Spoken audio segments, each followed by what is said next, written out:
Бастауыш сыныптағы ең маңызды сабақ қайсы деп ойлайсыз? Көп адам қазір әліппе, дүниетану, математика дейтін шығар. Иә, бұлардың бәрі маңызды.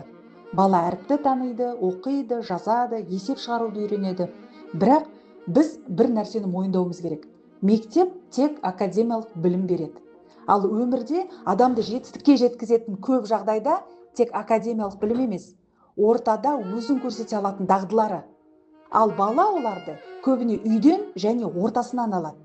Өйткені өмірде адамға дұрыс сөйлесе білу, өзіне сену, шешім қабылдау, келіспеушілік жағдайда ұрыспай шешу, көпшіліктің алдында еркін сөйлеу, өз ойын анық жеткізу, міне осы маңызды.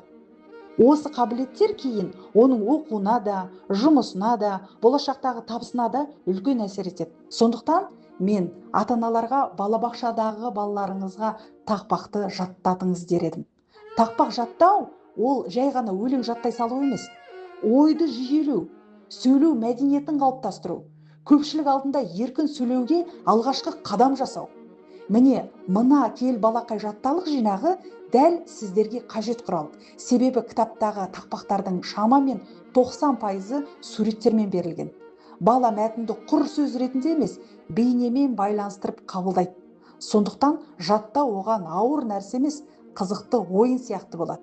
Егер балаңыздың тек жақсы оқығанын емес, өз ойын еркін жеткізетін, адамдармен дұрыс сөйлесе алатын, өзіне сенімді тұлға болып өскенін қаласаңыз, кел балақай жатталық кітаптарын Instagram профилімдегі сілтеме арқылы өтіп қарай аласыз.